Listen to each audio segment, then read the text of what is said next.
कल्पना कीजिए चारों तरफ बर्फ से ढके पहाड़ और टेम्परेचर 0 से नीचे हो।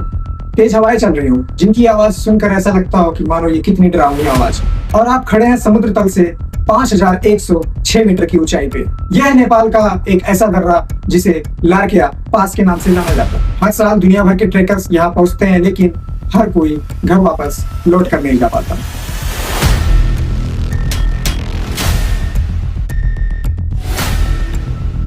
And we average over 5.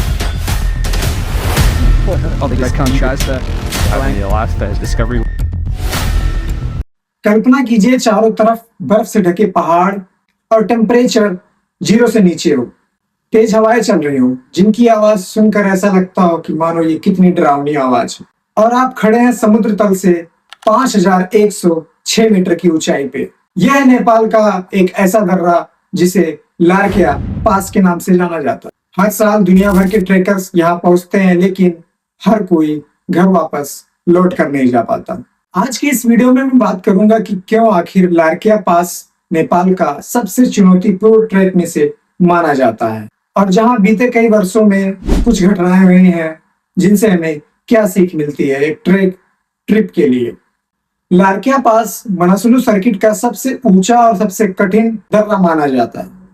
इस दर्रे तक पहुंचने के लिए कई दिनों तक पैदल पहाड़ी सफर का रास्ता तय किया जाता है। यहाँ तक दोस्तों न कोई सड़क है, न कोई रोड। यहाँ ना बाइक चलती है, न कार, न टैक्सी, न जीप। यहाँ तक आपको पैदल ही जाना पड़ता है। और जैसे जैसे ऊंचाई बढ़ती जाती है, ट्रेकर्स को सिर दर्द, पलटी, सांस लेने में दिक्कत, ऐसी कई कठिनाइयों का सामना करना पड़ता है। यही ऊंचाई की बीमारी है जो समय रहते ध्यान ना दिया जाए तो ये जानलेवा तक साबित हो सकती है। लार्किया पास का सबसे बड़ा खतरा मौसम होता है। सुबह की खिलखिलाती धूप अचानक बर्फीले तूफान में बदल सकती है, इसलिए बहुत सावधानी से यहाँ पे ट्रैक करना चाहिए। बीते पिछले वर्षों में कई ऐसे ट्रेकर्स हैं जो अपना रास्ता भटक गए इसी बर्फीले तूफान की वजह से। इसलिए इस जगह पे जो आपको धूप दिखती है ना, तो कई बार ऐसा होता है कि कुछ टाइम पहले धूप रहती है और अचानक एवलांच और बर्फीले तूफान का सामना आपको करना पड़ जाता है, क्योंकि ये काफी हाई एल्टीट्यूड वाला जोन माना जाता है। इसीलिए ज्यादातर टूरिस्ट और ट्रेकर्स का और यहाँ तक के शेरपा जो गाइड होते हैं उनका यही मानना है कि ट्रैक पे जाने से पहले, इस हाई एल्टीट्यूड रेंज में जाने से पहले ये सुनिश्चित कर लिया जाए, ये देख लिया जाए कि आप कब निकल रहे हैं। सुबह सबसे ज्यादा जरूरी होता है इन सब जगहों पे निकलने के लिए, क्योंकि सुबह में अक्सर मौसम स्थिर रहता है, शांत रहता है। और सबसे ज्यादा दिक्कत तब होती है जब सबसे ज्यादा भारी बर्फबारी होती है ऐसे रास्तों में। इन सब वजहों से रेस्क्यू करना काफी ज्यादा दिक्कत पड़ने लगता है। और इसी तूफान के चलते कई बार क्या होता है, कोई ट्रैकर्स अगर घायल हो जाता है या किसी बीमारी का शिकार हो जाता है इस हाई एल्टीट्यूड पे, तो ऐसे में हेलीकॉप्टर से उसे रेस्क्यू भी नहीं किया जा सकता, क्योंकि बर्फ इतना ज्यादा हो जाता है कि उन सब जगहों पे हेलीकॉप्टर भी अच्छे से वर्क नहीं कर पाएगा।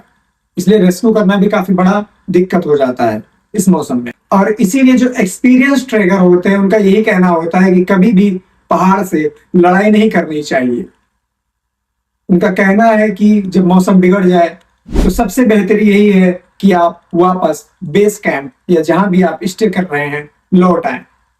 लार्किया पास का सबसे जो बड़ा सीख है वो यही है कि यहाँ पे आपको जल्दबाजी नहीं करनी है। कोई भी काम आपको जल्दबाजी में नहीं करना है, क्योंकि ये बहुत रिस्क भरा का आपका स्टेप हो सकता है। इसलिए ध्यान से, इसलिए बिना लापरवाही के सही डिसीजन लेने के बाद ही कोई काम इन सब जगहों पे करना चाहिए, क्योंकि बहुत ज्यादा रिस्क होता है पहाड़ी एरिया में। एक अच्छी तैयारी और एक अच्छा गाइड और आपकी बॉडी को अच्छी तरह से रेस्ट, ये सब मिलना बहुत ज्यादा जरूरी है। और इन सब चीजों का होना बहुत ज्यादा जरूरी है, क्योंकि आप जिस ट्रैक पे जा रहे हैं वो 5106 मीटर का एक हाई एल्टीट्यूड वाला जोन है, जिसको आप डेथ जोन भी बोल सकते हैं। यहाँ पे बहुत सारे ट्रेकर्स की मौत हो जाती है, काफी खतरनाक है लार्किया पास। इसलिए यहाँ पे ट्रेकर्स में गिने चुने लोग ही आते हैं। यहाँ पे ज्यादातर लोग अन्नपूर्णा और अदर ट्रैक्स में कोशिश करते हैं जाने की। ये लार्किया पास बहुत कम लोगों का ट्रैक होता है, इसलिए क्योंकि ये काफी ज्यादा टफ है, इसलिए यहाँ पे बहुत कम लोग आते हैं। तो इन सब चीजों का गाइड हो गया, बॉडी को रेस्ट अच्छे मिलना, मौसम की जानकारी होना, ये सब बहुत ही ज्यादा जरूरी हो जाता है इस ट्रैक के लिए।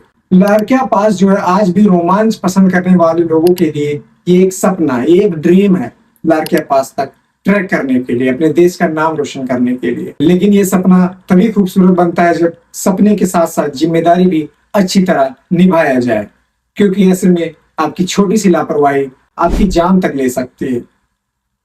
दोस्तों, पहाड़ हमेशा वही रहेंगे, लेकिन आपका घर सुरक्षित लौटना सबसे ज्यादा जरूरी है। एक चीज और मैं बता दूं कि पहाड़ इंसानों से ज्यादा ताकतवर होते हैं, इसलिए सोच समझ कर ही डिसीजन लेना चाहिए। तो दोस्तों, अगर आप भी मनासलू सर्किट के इस लारकिया पास ट्रैक का हिस्सा बनना चाहते हैं, आप ट्रैक करना चाहते हैं इस दर्रे तक, तो आपको कुछ चीजें जान लेनी चाहिए। आपको पूरी तैयारी के साथ जाना है, पूरे जो गियर्स होते हैं ट्रैकिंग के वो सब साथ में लेके जाना है, मौसम का ख्याल रखना है।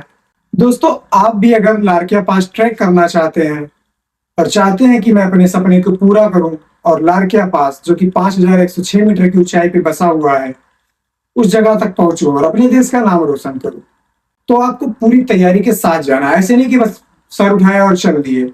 दोस्तों, ट्रैक पर जाने के लिए ना आपको पूरे गियर्स होने चाहिए।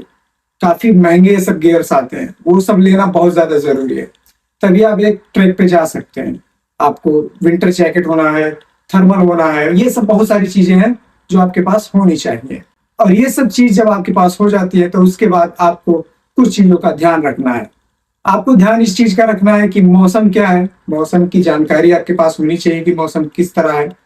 आपके पास एक स्थानीय गाइड होना चाहिए, एक सलाहकार होना चाहिए, और आपके पास एक बेहतर टाइम होना चाहिए। टाइम बहुत ज्यादा जरूरी है। आप ऐसा नहीं कि एकदम मई दिसंबर जनवरी के टाइम में पहुंच जाए, काफी ज्यादा बर्फबारी और आप जाने के बाद वापस ही ना आ पाए, इसलिए एक टाइम भी शेड्यूल करना अपना बहुत ज्यादा जरूरी है। तो पूरी तैयारी के साथ ही जब आप जाएंगे तभी आप एक अच्छे ट्रैकर भी कहलाएंगे और अपना ट्रैक भी पूरा कर पाएंगे। तो किसी भी छोटी छोटी चीजों को आप इग्नोर ना करें, यही एक ट्रैकर्स के लिए सबसे ज्यादा मायने रखता है। तो दोस्तों, ये था लारकिया पास का एक छोटा सा वीडियो। अगर आपको अच्छा लगा हो तो आप लाइक, कमेंट और शेयर कर सकते हैं, और स्पेशली मुझे सब्सक्राइब कर सकते हैं। ऐसी और वीडियोस को देखने के लिए मेरे चैनल को सब्सक्राइब करके रखिए और बेल आइकन भी ऑन करके रखिए, क्योंकि मैं इसी तरह का अच्छा वीडियो ढूंढ कर आपके लिए लाता रहता हूँ।